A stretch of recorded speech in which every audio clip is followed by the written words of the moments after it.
한국직업방송 투데이 잡스 3.0 구독과 좋아요 부탁드립니다. 네, 오고 가는 수다 속에 피어나는 인사이트 뉴스는 네모다. 오늘은 뉴스는 문화다로 함께하겠습니다. 강남대학교 글로벌 문화학부의 강유정 교수님 모셨어요. 어서 오십시오. 안녕하세요. 아까 제가 이제 주말 다가오면 이렇게 쌓여두었던 리스트를 꺼내서 이번 주는 뭐 뭐지? 뭐 아니면 이번 영화관에 뭐 볼 거 있나? 뭐 이런 생각들을 많이 하면서 뭐가 인기 있나 이렇게 보게 되거든요. 코로나가 본격적으로 확산하게 된 게 2020년인데 그동안 3년 동안의 박스 오피스 상위 10개 영화를 분석해 보니까 1위부터 7위까지가 우리가 아는 맛이었어요. 1위부터 7위까지가 프랜차이즈 영화라 그래서 우리가 다 알고 있는 그 영화들의 시즌들이었는데 실제로 지금 나오는 게 이 시간에 박스 오피스를 살펴봐도 벌써 13만 명이 넘게 봤다는데요. 분노의 질주 10이 1위고 가디언즈 오브 갤럭시가 3가 2위를 차지하고 있다고 합니다. 가디언즈 오브 갤럭시 얘기 되게 많이 들었는데 골수 팬이 진짜 많죠. 가만 보면 이게 이 분노의 질주나 가오갤이라고 줄여서 네. 불리는데 이 작품들은 언제나 나오기만 하면 보려는 소위 말하는 오타쿠 팬들이라고도 하죠. 네. 충성도 높은 팬덤들이 대기 중입니다. 그래서 그러니까 이 팬들은 10편이 나와서 보는 게 아니에요. 1편부터 쭉 챙겨와서 때가 되면 이번에 10편 나왔어. 보러 가자라고 해서 보시고 이번에는 이런 차량 액션씬이 좋고 이번에 차량이 뭐가 나오고 그리고 이번에 주인공 하는 어떤 차를 몰고 그리고 누가 빌런이고 하면서 서로 약간 우리끼리 아는 이야기를 나누는 소규모 그룹이 형성되어 있는 영화예요. 가오갤 역시 마찬가지입니다. 그렇죠. 그 일테면 마블 영화에서도 조금의 마이너한 캐릭터들이거든요. 그러니까 마블에서 가장 좀 얼굴격이다라고 하면은 아이언맨이잖아요. 그렇죠. 그러니까 일종의 어벤져스 세계의 대통령 같은 이미지, 네. 가장 유명하고 가장 좀 리더십이 있기도 하고 재력도 가장 좋고 가장 유명한 캐릭터라고 한다면 이 가오갤 캐릭터는 조금은 외인 부대 취급을 좀 받기도 하고 사람에서 생명체로. 네네. 그렇죠. 사람이 아닌 생명체가 나오고 지구가 미국도 아니고 지구도 아니고 외계잖아. 외계인데다가 거기서도 조금 이렇게 주류라기보다 비주류 취급을 받는 그런 인물들이다 보니까 그 주인공부터 시작해서 그러나 이제 그 충성 팬들이 굉장히 많이 있거든요. 왜냐하면 마블은 유머러스하고 사실은 B급의 좀 이런 마이너한 소수자 정서가 마블 아니야라고 생각하는 그 고정 팬들이 많이 있었어요. 그러니까 뒤집어 생각하면 그 팬들 분들이 여전히 봐준다라고 보시면 되는데 그럼 차이가 뭐가 있냐? 왜 이렇게 두드러져 보이냐라고 하시면 그냥 다른 집안들이 모래성처럼 무너진 겁니다. 그러니까 원래 쌓여 있는 이 팬덤이 더 두드러져 보이는 거죠.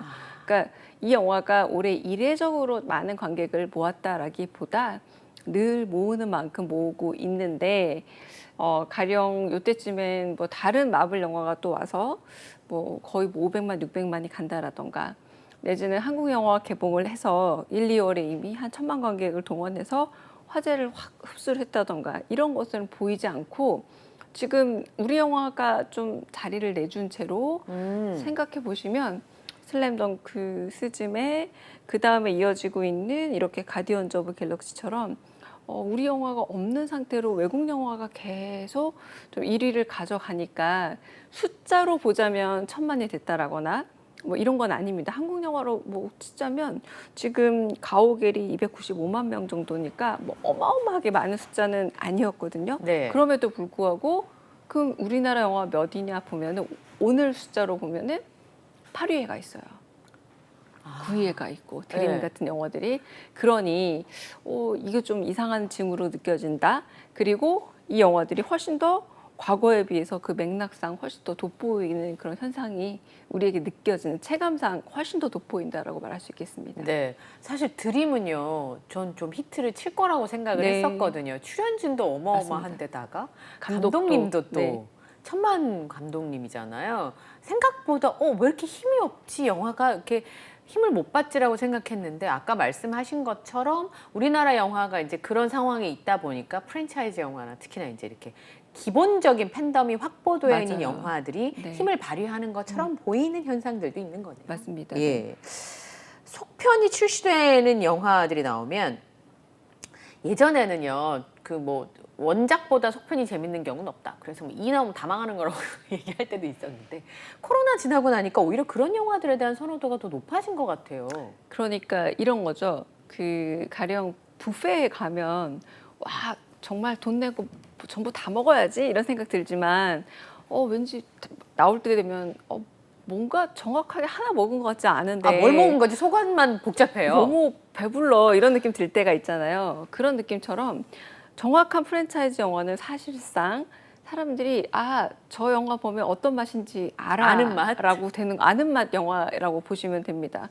이를테면 패스트 앤 퓨리어스 그러니까 분노의 질주는 자동차 카 액션이 주가 되는 영화예요. 그래서 이번엔 배경이 여기에 사실 누가 주인공이 돼서 누구랑 싸우고 뭐 누가 납치가 돼서 누가 구해지고 그건 중요하지 않아요. 어차피 구해질 거야. 근데 그게 중요한 게 아니라 어느 곳에서 얼마나 카 액션을 길게 사실적으로 드리프트를 사실적으로 보여주느냐 여기에 재미를 느끼는 거고 점차 카 액션에 대해서 그 카 레이싱 장면이라던가 이런 것들을 찍는 영화적 기술은 계속 늘어나고 있기 때문에 그런 장면을 보는 재미를 추구한다라는 거죠. 뭐 지난 9편 같은 경우는 뭐 바다로 가서 뭐 어마어마하게 뭐 잠수함까지 등장을 했거든요.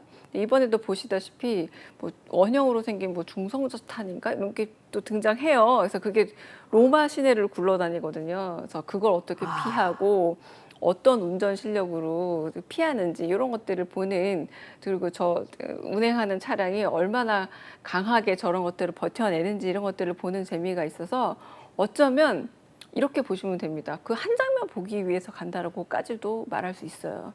그러니까 매번 이렇게들 얘기해요. 이제 다시 안 볼 거야. 좀 재미없어.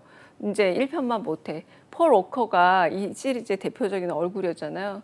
폴 워커가 빠지고 나서 이 시리즈는 참 재미없어졌어. 그런데도 때가 되면은 그래도 카체이싱 장면만큼은 분노의 질주가 최고지 하면서 많은 분들이 보러 가시는 거죠. 이제 그게 바로 프랜차이즈 영화의 매력인 거예요. 프랜차이즈가 우리가 자주 쓰는 게 커피나 혹은 패스트푸드 집이잖아요. 네. 해외여행 가서 굉장히 신기한 그곳의 토속 음식들, 로컬 음식들 먹다가 조금 지칠 때 되면은 재밌는 것도 좋고 신기한 것도 좋지만 좀 아는 맛 먹어보자 할 때 대단히 이게 훌륭한 파인 레스토랑 음식도 아니고 내가 알고 있던 내가 끓여 먹는 집에서 먹는 라면만큼 정말 익숙한 맛도 아니지만 그래도 이건 그래도 실패하지 않아라는 그런 보장감이 있잖아요. 그래서 뭐 맥도날드나 이런 데 보고 들어가서 아는 메뉴 시켜 먹었을 때 안정감. 그러니까 많은 분들이 지금은 영화에 대해서 그렇게 모험을 하지 않는다라고도 말할 수 있습니다. 잘 모르는 영화 내지는 많은 분들이 막 천만까지 가서 이 영화 재밌다라고 개런티라고 하죠. 보장을 해주지 않는 영화에 굳이 내가 먼저 가서 이 영화에 대해서 모험을 하느니 아는 영화 보겠다라고 생각을 하시는 건데 아무래도 체감상 표값이 너무 비싸진 것도 영향을 미치는 거죠. 네. 그리고 잘 보시면 이런 프랜차이즈 영화들의 특징이 뭐냐면 볼거리가 좀 화려해요. 이야기가 꽉 차서 뭐 감동을 받는다 내지는 너무 기억에 남는 스토리다라기보다는 저건 좀 스크린에서 보면 시원하겠는데 재밌겠는데 라는 그런 것들이 많다라는 건 뭐냐면 결국은 극장이라는 공간이 주는 대여료 개념이 아깝지 않다가 되어야 되거든요. 스크린 시스템 그리고 사운드 시스템을 빌려볼 때 아깝지 않다라는 개념으로 본다라는 건 결국은 대단하지 않아도 아는 정도의 확신 그리고 어떤 시설이 주는 쾌감을 얻을 수 있겠다라는 또 하나의 또 보증 여러 가지가 이 표값과 관련해서 점점 더 프랜차이즈에 주식하고 비슷한 거죠. 안전한 투자를 하려는 경향들이 늘어나고 있다라고 보셔도 될 듯합니다. 예, 그렇겠네요. OTT로도 충분히 영화를 볼 수 있으니까 극장 가서 볼 만한 영화여야지만 표값을 지불하고 가시고 2번 갈 거 1번 가면서도 지금 이 분노의 질주 같은 경우는 그 특별관 상영들이 많대요. 요즘 가보니까 스크린도 굉장히 종류가 많더라고요. 3D, 4D뿐만 아니라 한 극장에 갔더니 이 그 상영하는 스크린이 이렇게 약간 기울어져 있어요. 의자도 약간 누워 있고 그러니까 굉장히 편안한 자세로 영화를 볼 수가 있더라고요. 그게 3D가 아니어도 2D로 되어 있는데 스크린 자체를 약간 기울어 있으니까 내가 약간 누워서 봐도 괜찮고 사운드도 굉장히 잘 들리고 그러면 평소보다 뭐 10,000원, 5,000원 정도는 더 지불하고 나는 그렇게 쾌적하고 멋있는 환경에서 제대로 느끼고 싶어. 여행 가는 거 비하면 훨씬 저렴하니까. 맞아요. 예. 네. 그러다 보니까 지금 말씀하신 가디언즈 오브 갤럭시나 분노의 질주 같은 경우는 그런 특별관에서 볼 때 훨씬 더 극대화가 되잖아요. 예. 그리고 사람들이 요즘에 좀 이렇게 한편으로 스트레스가 없는 작품들을 많이 선호하세요. 세상이 너무 힘들거든요. 네, 그래서 조금 유쾌한 작품들 그리고 조금 머리를 비우고 좀 단순하게 볼 수 있는 작품들을 선호하다 보니 그런 점에서도 프랜차이즈 영화들이 그냥 맞춤인 겁니다. 예. 내용 좀 뻔히 알고 그 등장인물 캐릭터 파악하느라고 에너지를 막 쏟으면서 집중할 필요 없고 우리가 보통 이런 영화들을 팝콘 무비나 스낵 무비라 부르잖아요. 그냥 팝콘 먹으면서 조금 놓쳐도 크게 흐름에 지장이 그렇죠. 없는 것 그리고 그냥 심박 조금 높아지고 아드레날린 나오면서 좀 쾌감을 주는 작품들에 좀 사람들이 쏠리는 거는 여러 가지 좀 피곤한 요인들이 많기도 하고 그런 요인들을 좀 잊고 싶은 마음에 또 약간 프랜차이즈 영화가 주는 단순함을 선택하는 게 아닌가. 그러니까 한국도 잘 보시면 프랜차이즈 영화 지금 곧 있으면 범죄도시 3편이 개봉을 네. 하거든요. 근데 그것도 사실 우리가 소위 말하는 타격감 영화잖아요. 마동석 씨가 마블리가 보여주는 타격감인데 그 타격감이 복잡한 타격감이 아니거든요. 막 뭐 이렇게 음모를 파헤쳐서 어디에 뭐 잠입해서 이런 어떤 복잡함이 그런 거 아니라 아니고. 단순하게 넌 나쁜 놈, 난 착한 놈. 그러니까 난 너를 때려도 돼. 그리고 때려도 돼. 네, 그리고 넌 맞아. 그렇게 약간 설명도 안 하는데 맞을 짓을 했으니까 좀 맞자 이거잖아요. 근데 관객들이 그래 맞을 듯한 놈들이 좀 맞는 세상이 오면 좋겠다라는 이 단순한 욕구를 충족시켜 주는데 바로 그런 욕구 충족이라는 것들이 프랜차이즈 영화들이 좀 확실하기 때문에 또 관객들이 영화를 보는 아주 기본적인 욕구예요. 그냥 한마디로 여가선용.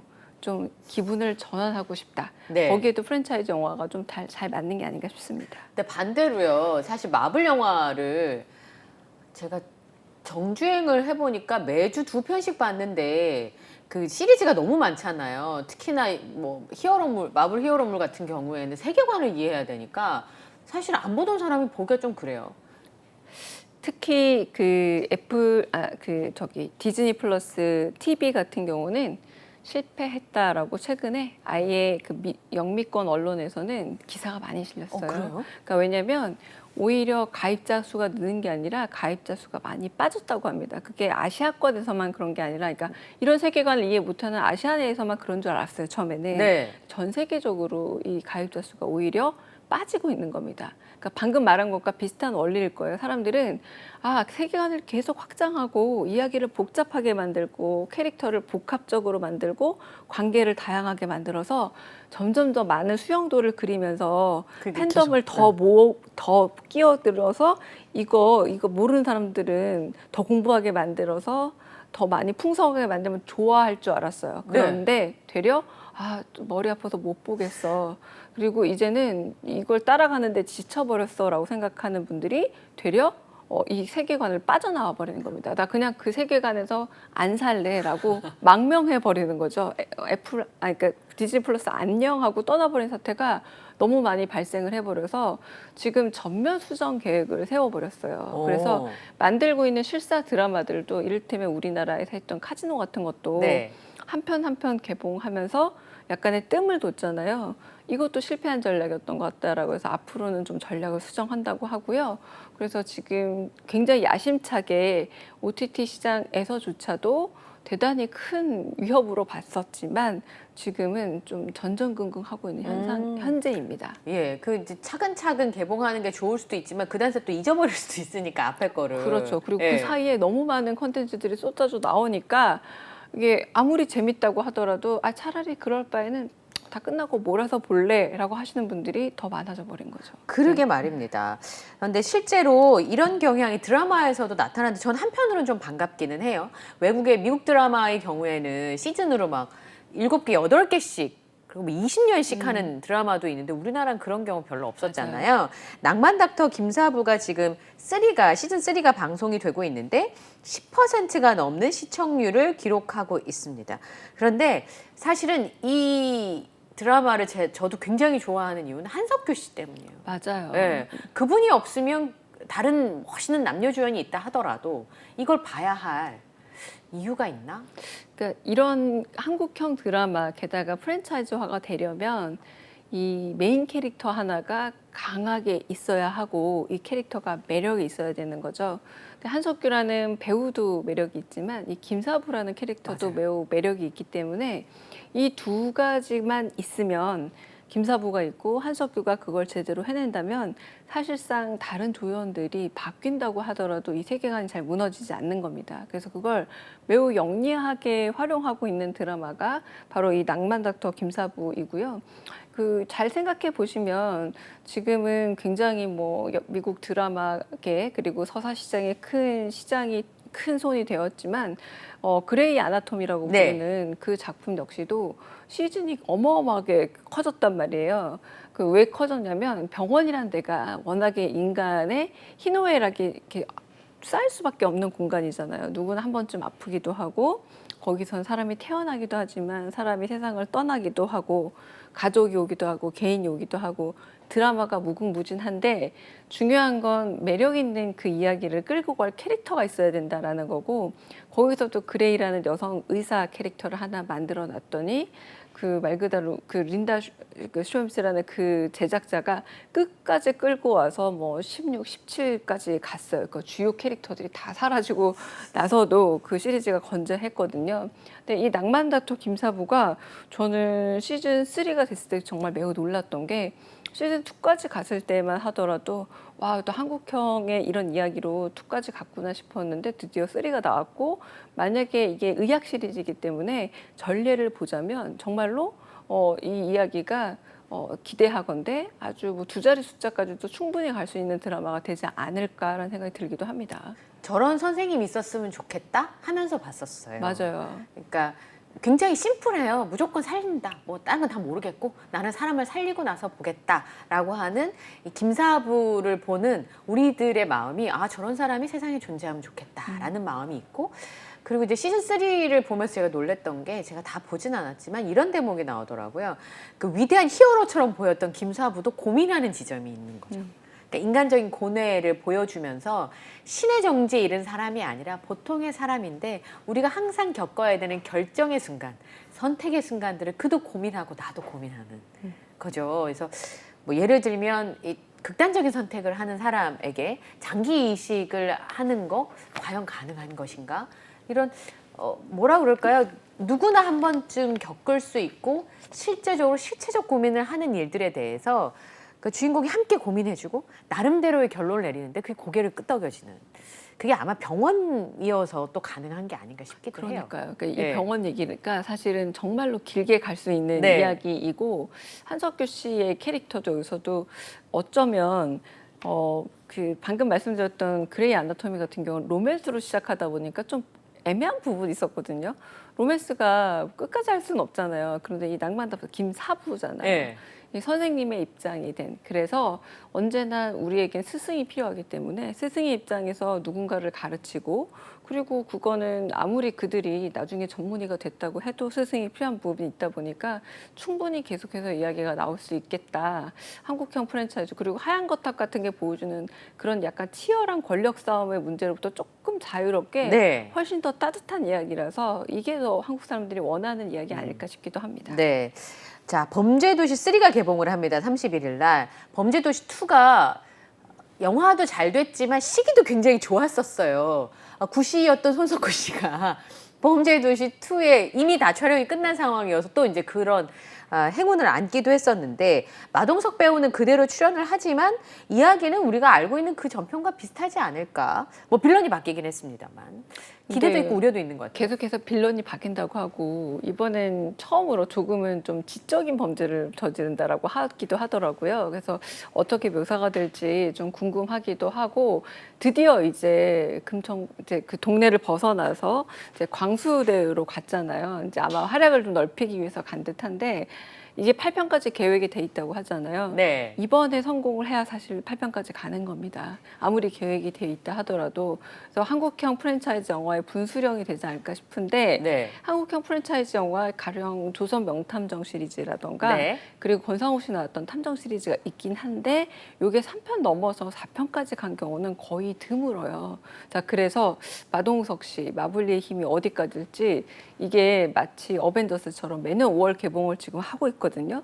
내년 4편으로 5월 개봉할 수 있을지도 이번 편이 정말 중요한 가늠자가 되지 않을까 싶습니다. 그래서 빌런이 전혀 다른 캐릭터인 이준혁 씨였나 그러니까요. 봐요. 네. 그 사실은 굉장히 얄미운 지적인 빌런의 역할을 한 적은 있었지만 몸집을 그렇게 키워가지고 말하자면 약간 더티한 느낌을 갖고 있는 네. 배역을 이준혁 씨가 처음 하는 것 같거든요. 처음이죠. 늘 약간 뭐 검사 뭐 내지는 뭐 이런 너무 얼굴이 또 깔끔한 얄쌍하고 이렇게 생겨서 캐릭터를 하다가 이번에 좀 다른 캐릭터를 연기한다라고 하지만 그 우리 시리즈 보면서 봤잖아요. 그럼 점점 더 마블링 몸을 더 키워서 더 강한 그 타격감을 줘왔기 때문에 이번에 기대감이 높단 말이에요. 3편이 잘 될까? 사람들이 의아하게 봤을 때 정말 의외의 또 다른 네. 흥행을 줬기 때문에 이번에 아마 많은 분들이 기대 반 그리고 한편으로는 또 이게 어떻게 될까라는 호기심 반 보지 않을까 싶습니다. 날씨가 더워지면요 프랜차이즈 영화가 재밌는 것 같아요. 트랜스포머나 미션 임파서블 맞아요. 같은 네네. 그런 영화들이 이제 개봉을 앞두고 있고 언제적 인디아나 존스입니까? 저 학교 다닐 때 중학교 고등학교 때 봤던 영화인데 아직까지 한단 말이죠. 근데 이런 영화가 기대감이 있는 것도 있지만 반대로 아까 말씀하신 것처럼 우리나라 영화가 조금 힘을 못 쓰는 거 아닌가 이런 맞아요. 우려도 있어요. 그러니까 이 해리슨 포드 옹이죠. 해리슨 포드 옹이 뭐 보니까 말도 타고 뭐 기차 위도 달리고 아직도요? 하는데 아마 CG의 힘을 많이 빌리고 VFX의 힘을 많이 빌리지 않았을까 생각은 듭니다만 헐리우드 안전한 선택을 자꾸 하는 겁니다. 많은 새로운 영화들이 제작 중간에서 멈추기도 했고 해놓고 홍보 비용 문제로 다 접은 영화도 상당히 많아요. 헐리우드에도. 그러나 이런 작품들은 향수를 자극하기도 하고 어린 세대들의 어떤 유입도 가져올 수 있기 때문에 이런 프랜차이즈 영화의 시리즈물만 만드는 거는 우리나라뿐만 아니라 전 세계적으로 당분간 조금 지속되지 않을까 싶습니다. 예. 다음 주제 좀 넘어가 볼게요. 저는 이 드라마가 진짜 신기하거든요. 낭만 닥터 김사부도 의학물이잖아요. 근데 여기도 닥터가 나오긴 합니다. 닥터 차정숙이라고 하는 드라마인데 그동안 사실 JTBC 드라마가 또 힘을 못 쓰는 대목들도 있었거든요. 네. 한동안은. 그런데 시청률도 꽤 괜찮고 심지어는 넷플릭스 17개 나라에서 탑10 차트에 오르면서 닥터차 열풍을 아시아에서 일으키고 있다고 하는데요. 어떠세요? 교수님 보시기에? 저는 오히려 이 작품을 늦게 봤어요. 사람들이 재밌다고 하길래 왜냐면 좀 뻔한 내용일 것 같다 싶어서 좀 늦게 봤거든요. 근데 뻔한 내용이 맞습니다. 뻔한 내용 만든 게 일테면 그냥 전업주부로 살아가던 한 엄마가 뒤늦게 죽었다 살아나요. 한번 굉장히 건강이 나빠졌다가 회복하고 나서 야, 나 멈췄던 경단녀의 삶을 다시 시작할 거야. 나 의사 그냥 면허만 따고 아무것도 안 했는데 다시 레지던트부터 시작할래라고 이제 9학번인 여성이 다시 레지던트를 시작하는 겁니다. 네. 심지어 자기 아들이 레지던트 윈년차인 병원에서. 근데 이런 판타지 같은 이야기인데 가장 특징은 뭐냐면 그 우리가 알고 있는 엄정화 씨는 싱글즈라던가 이런 영화들 보면 코믹하고 유머러스한 연기도 굉장히 잘하는 배우예요. 맞아요. 그런 연기를 하는 거예요. 그냥 진지한 연기라기보다는 되게 재미있고 발랄한 연기를 제대로 보여주는데 또 남편 역할로 나온 게 파국이다 김병철 씨거든요.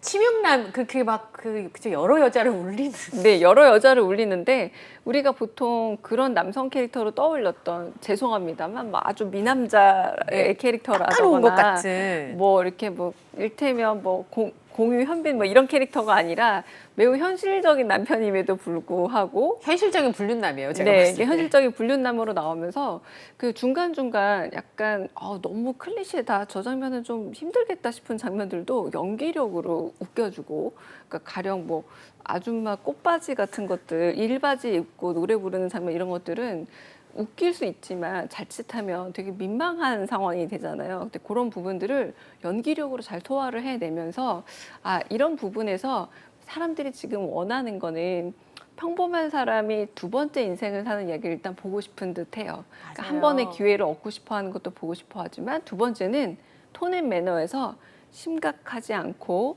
그냥 조금은 쾌활하고 발랄하게 네. 두 번째 삶이라도 그런 부분에서 글로리 같은 아주 진지하고 무겁게 삶을 복수하면서 절치부심으로 그렇게 살아간 이야기도 봤지만 지금은 좀 이렇게 쾌활하고 명랑하게 똑같은 얘기라도 보고 싶다. 불륜 얘기라도 남편 얼굴 케이크에 딱 처박는 순간을 보면서 좀 깔깔거리고 싶다라는 그쵸? 심리가 예. 반응되지 않았나 네. 싶습니다. 남의 집 불륜남이지만 그 화나는 건 마찬가지거든요. 그러니까 그 한 방 날리고 싶은 마음이 있는데 그걸 일정 부분 충족시켜주는 부분도 있고 놀랬던 건 뭐냐면 아시아를 넘어서 전 세계에 있는 많은 그 시청자들도 우리와 비슷하다는 거예요. 그러니까요. 네. 사실은 이런 식의 가족이 한 공간에서 일이든 혹은 여러 가지 일로 같이 뭔가 스캔들로 얽혀서 돌아가는 이야기가 이제는 판타지가 된 겁니다. 그래서 전 세계에서도 이런 얘기를 보면서 이런 가족 코미디라는 것 자체가 약 10년, 20년 전에 과거 일처럼 느껴지는 그런 그 가족 코미디거든요. 시트콤에서나 보던. 근데 이런 코미디 향수도 느낀다라고 할 수 있겠고 그러면서 한국적인 게 되게 어둡고 한편으로 좀 폭력적인 거가 있는 줄 알았는데 이런 코믹함과 이런 개그 스타일도 있네라고 해서 다른 면을 좀 보고 있다라고도 할 수 있겠습니다. 네, 글로리 얘기하셨는데 이도현 씨가 요즘 진짜 핫한 남자잖아요. 맞아요. 근데 연이어서 출연한 드라마가 너무 의외여가지고 저런 드라마에 출연을 해라고 했던 게 바로 나쁜 엄마인데 언론에서 보니까 매회가 연기 대상감이다. 맞아요. 이도현 씨와 라미란 씨 연기 때문에 사람들이 정말 악소리가 난다고 할 정도의 그 드라마가 나쁜 엄마잖아요. 근데 이게 내용은 너무 처절하거든요. 엄마가 나쁜 엄마가 될 수밖에 없을 정도로 처절하게 아이를 혹독하게 키워가는 얘기인데 힐링 코미디 드라마. 그러니까 이 작품이 극한 직업의 작가분이 쓰신 그 작품이에요. 근데 극한 직업도 보면 그 상황을 우픈 상황을 많이 만들었었잖아요. 근데 이번에도 제가 너무 재밌게 봤던 게 뭐냐면 그러니까 잘 나가던 검사였던 아들이 사고를 당해서 여러 가지로 몸도 좀 기능이 많이 잃어버리고 그리고 정신력도 이제 7살 살로. 정도로 돌아온 거예요. 그래서 동네 주민이 와서 위로를 해요. 위로를 하면서 그 어떤 위로를 하냐면 맨발의 기봉이랑 마라톤 이렇게 DVD를 주면서 이거 좀 보시라고 하는 이런 장면들로 웃겨줘요. 그러니까 그 순박하면서도 그런 상황을 되게 힘들고 처절하지만 이렇게 웃으면서 눈물을 흘릴 수 있게 해서 방금 말씀하신 그 연기력 부분은 조연 배우들이 어마어마합니다. 가령 김원혜 씨라던가 강말금 배우 이런 분들이 자기의 과거 씬 딱 한 장면, 그러니까 과거 시어머니에게 핍박받던 강만글 씨 장면이라던가 그 김원혜 씨가 약간의 미안함을 느끼는 그 한 장면이 지금 좀 전까지 막 이렇게 마스크팩 쓰고 웃기던 사람들이 바로 울리는 그런 연기 변신을 순간순간 보여주고 있어서 와, 웰메이드 드라마라는 거는 대본도 좋아야 하지만 역시 연기력이 바탕이 되어 있지 않으면 불가능하구나. 그래서 그 정말 명품 조연들이 대단한 연기를 보여주고 있고 그 역시도 어떻게 보면 복수담이 될 것 같아요. 어떻게 이 억울함을 복수해 네. 가느냐 이 이야기는 뻔할 듯하지만 결국은 이것도 두 번째 삶에 대한 얘기인 거죠. 그렇죠. 겉으로 봐서는 아주 버릇없고 그리고 아주 한편으로는 배은망덕했던 아들이 다시 7살로 돌아가서 너무 나쁜 엄마로 보였던 이 엄마가 다시 돌보는 엄마로 돌아가는 이 두 번째 기회가 많은 분들에게 왜 힐링이냐? 그래. 인생은 두 번 못 살지만 드라마에서는 두 번 살 수 있으니까 네. 라는 위안을 주는 게 아닌가 싶습니다.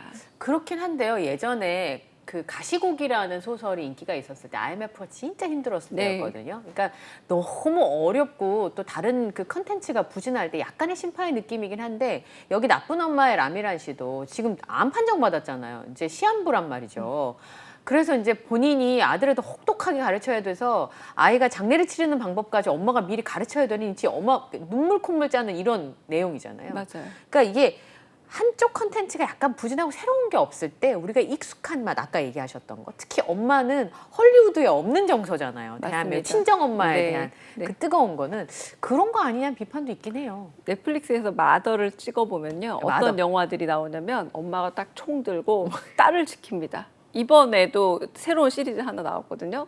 이제 그 작품도 보면 엄마가 맞아요. 요원이에요. 아, 요원이어가지고 마더라고, 엄마가 아니라 마더라고 치면 다들 그렇게 쌈도 잘하고 다들 그렇게 무기도 잘 엄마가 다 다루고. 우마 서머니예요. 네, 예. 우마 서머니라서 막 딸을 지키기 위해서, 그러니까 그 차이가 있는 것 같아요. 그 엄마라는 게 그 일종의 물리력을 동원해서라도 그 딸을 지키는 판타지가 서구적 판타지라면, 확실히 동양 판타지에서 엄마라는 캐릭터는 훨씬 더 가까운 양육자의 개념, 그리고 내 인생을 좀 포기해서라도 기꺼이 좀 자식의 꿈을 키워주고자 하는 그 느낌들이 굉장히 이질적이고 차이가 나면서, 우리가 시원한 쾌감으로 서구권 엄마를 보듯이 또 서구권에서는 이런 엄마의 따뜻함이 있구나, 보듬어줌이 있구나라고 또 다르게 보는, 그게 이런 OTT를 통해서라던가 해외 드라마를 보는 채널이 늘어나면서 그 다름을 보고 있는 게 아닌가 싶습니다. 네, 그 엄마가 다 그립잖아요. 그러니까 그 정서도 통하는 게 아닐까 싶은 생각이 듭니다. 오늘 교수님과 함께 프랜차이즈 영화, 그중에서 특히 최근에 또 인기가 있었던 엄마 콘텐츠에 대한 이야기도 좀 나눠봤습니다. 강유정 교수님과 함께했습니다. 오늘 고맙습니다. 감사합니다. 네.